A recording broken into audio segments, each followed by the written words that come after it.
It's funny to run your mouth when you're on the bench. It's kind of the story of his career so far.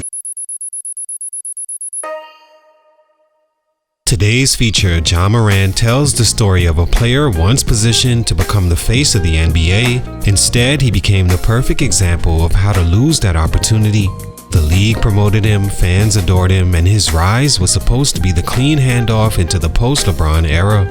But Ja has shown the world exactly how to not carry that responsibility. From suspensions and off-court antics to disrespecting champions like Klay Thompson, Ja hasn't just stumbled, he's pushed the NBA into moving forward without him. What happened? Let's talk about it. Salute to J.Hoodie on IG for this request. It's your boy JC Stunted Growth. Let's get it, man. Take a minute to like, subscribe, and comment on who I should do next. Ja Morant's rise wasn't just about basketball, it was about marketability. The NBA saw in him what every business entity searches for after a legendary era, the next global headliner. He had the highlights to capture youth culture, the underdog story to win over casual fans, and the swagger to replace the league's aging superstars. Immediately after being drafted, Ja became a marketing priority. He received a signature shoe faster than players with far deeper resumes. His dunks dominated social feeds, and the league's broadcast partners pushed Memphis into national view not because the team earned it, but because Ja was sellable. Nike loved him, ESPN loved him, the NBA needed him. For the first time since Derrick Rose, the league had a small market star they could build a global campaign around. But the responsibility of being a franchise player and the responsibility of being a corporate face are not the same. One asks you to lead a locker room, the other asks you to represent an entire billion-dollar identity. Ja embraced the first only when it was convenient and rejected the second the moment the spotlight got too bright.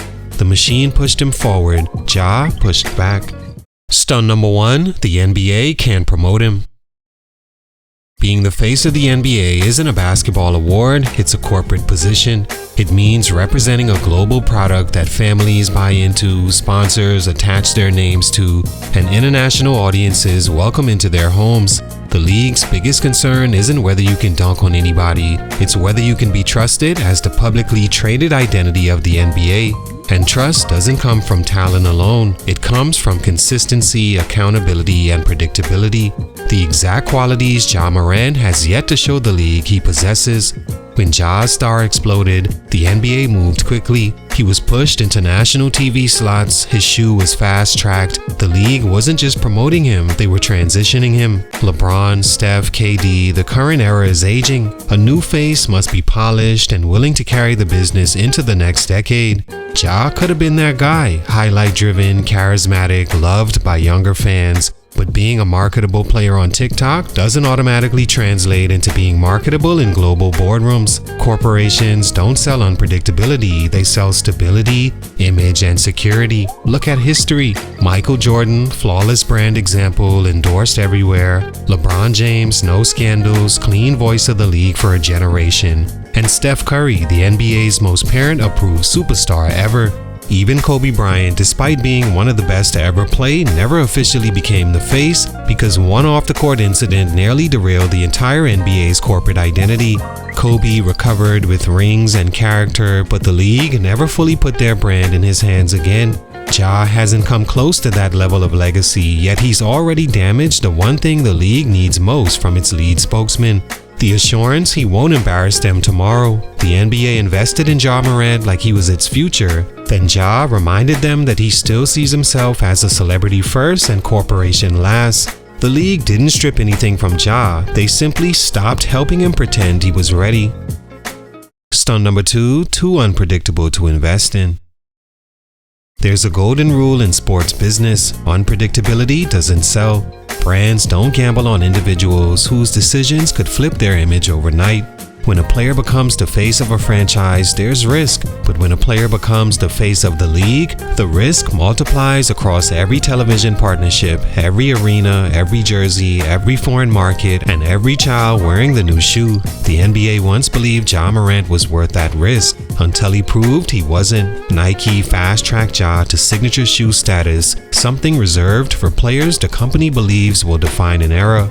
They positioned him as the bridge to the league's next chapter. But shoes aren't just about athletic performance, they're about image, trust, and heroism. And heroes cannot be headlines for the wrong reasons.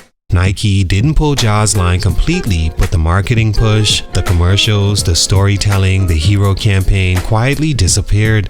A brand can shift its strategy when it no longer feels safe. Powerade took a bigger hit. They celebrated Ja as their first NBA athlete in 5 years, branding him as, quote, somebody. Less than a month later, that partnership was suspended because you can't sell leadership through a player showing the opposite. Corporations don't exist to redeem personal stories, they exist to protect brand value.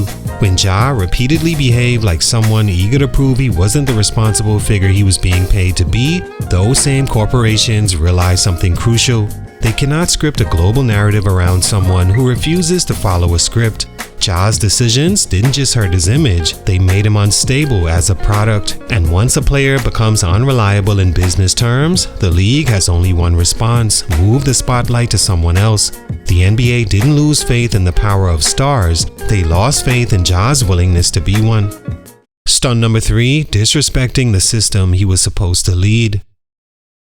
There's something every face of the NBA understands before they ever become that guy. You don't compete with the league, you cooperate with it. Uphold the brotherhood. You respect the crowns that were earned before you ever touched the stage. Ja Morant believes he can skip that part. He thinks social approval replaces legacy, and being entertaining makes him exempt from respecting the hierarchy that built the league he wants to dominate. When Ja got into Klay Thompson's face and called him, quote, a bum now, it wasn't trash talk. Trash talk happens between peers. This was arrogance built on nothing. Klay is a 4-time NBA champion, a future Hall of Famer, a player whose legacy is already cemented deeper than Ja's highlight reels could ever be. When you attempt to diminish someone that accomplished, you're not just attacking a player, you're attacking the system that celebrates rings, longevity, and leadership as the true markers of greatness. And that's the biggest sign that Ja never understood what being the face of the league requires. You have to be bigger than the moment, not desperate to dominate it. Even the most rebellious icons in NBA history respected that truth once given that responsibility. Allen Iverson fought the system but always respected the game and its legends. Kobe Bryant could challenge anybody, but his rings validated every word he spoke. LeBron James became the voice of the league by uplifting it, not tearing down those who built it. Ja tries to talk like a made man without having built anything. His loudest moments come when he's not even playing, missing 5 of the first 17 games this season, while his team sits at 6-11 trying to survive without a leader. The NBA wanted to market him as the next icon, but heroes don't punch down, they elevate the league's story. Ja hasn't learned that the face of the NBA doesn't get in line with chaos, he replaces it with structure. Instead of leading the league into its future, Ja Morant positioned himself against the values that would have placed him at the front of it. All in all, Ja Morant is finding out that the NBA doesn't choose its face based on highlights, it chooses based on trust. The league believed he could lead the next generation, but he spent more time proving he wasn't interested in the responsibility that comes with that opportunity. Being a superstar is about more than scoring points or going viral. It's about representing a global brand that demands maturity, stability, and respect for the players and champions who built the platform he benefits from. Ja didn't lose the chance to be the face of the NBA, he pushed that chance away. The league moved forward, invested in safer stars, and left Ja to play catch-up with the reputation he damaged himself. There's still time for him to grow into somebody the NBA can trust again, but the crown he once held a handout for isn't waiting anymore. Ja Morant wanted to be the guy, now he's simply another guy trying to prove he's worth the trouble. Salute, much respect, but for these reasons, Ja Morant most likely will not be the face of the NBA. It's your boy JC Stunted Growth, and I'm out.